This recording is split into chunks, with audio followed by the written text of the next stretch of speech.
Account বিভিন্ন ধরনের হয়ে থাকে, কিন্তু সাধারণত ব্যাংক অ্যাকাউন্ট ৪ প্রকার বলা যায়। চলতি অ্যাকাউন্ট, যা কারেন্ট অ্যাকাউন্ট নামে পরিচিত। সঞ্চয় অ্যাকাউন্ট, যা সেভিং অ্যাকাউন্ট নামে পরিচিত। পুনর্নবীকরণ ডিপোজিট অ্যাকাউন্ট, যা রিকারিং ডিপোজিট অ্যাকাউন্ট নামে পরিচিত। ৪ নাম্বার ফিক্সড ডিপোজিট অ্যাকাউন্ট। তো এখন জানবো চলতি অ্যাকাউন্ট বা কারেন্ট অ্যাকাউন্টের নিয়মাবলী। চলতি অ্যাকাউন্ট বা কারেন্ট অ্যাকাউন্ট যে কোনো ব্যক্তি নিজের নামে খুলতে পারবে, তবে সাধারণ ব্যবসায়ী ব্যক্তি, পাবলিক এন্টারপ্রাইজ, কোম্পানি, ফার্ম এবং প্রতিষ্ঠানের জন্য এই ধরনের অ্যাকাউন্টগুলি উপযুক্ত। এই ধরনের অ্যাকাউন্টগুলি বিনিয়োগ অথবা সঞ্চয়ের উদ্দেশ্যে ব্যবহার করা হয় না। এই ধরনের আমানতগুলি ডিপোজিট সাধারণত তরল ডিপোজিট এবং দিনে এর লেনদেনের সংখ্যার কোনো নির্দিষ্ট সীমা থাকে না। এই ধরনের অ্যাকাউন্টের অর্থের উপর কোনো সুদ দেওয়া হয় না। ব্যাংকগুলি এই ধরনের অ্যাকাউন্টের উপর পরিষেবা চার্জ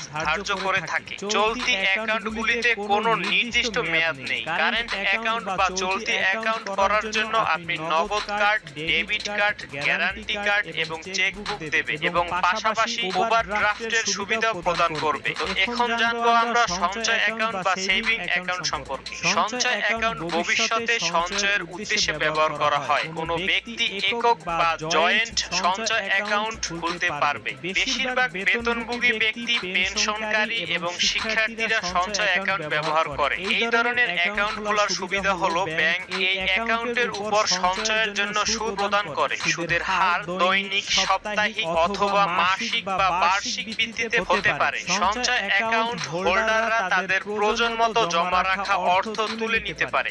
ভবিষ্যতের ছুটি, বিবাহের অর্থায়ন, গাড়ি কেনা ইত্যাদি পূরণের জন্য কোনো স্বল্পমেয়াদী আর্থিক লক্ষ্যমাত্রাগুলির জন্য এই ধরনের অ্যাকাউন্ট আদর্শ।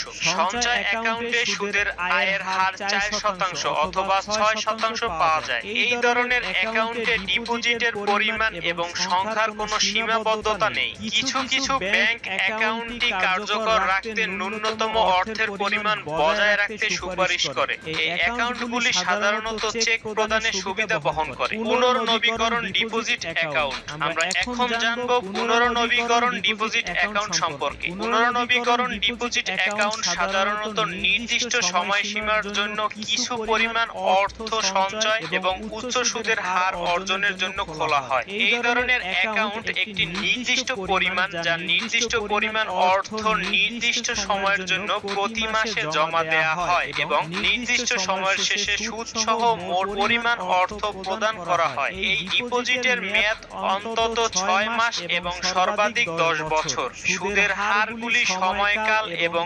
ব্যাংকগুলির উপর ভিত্তি করে বিভিন্ন পরিকল্পনাগুলির জন্য পরিবর্তিত হয়। আমরা এখন জানব ফিক্সড ডিপোজিট অ্যাকাউন্ট সম্পর্কে।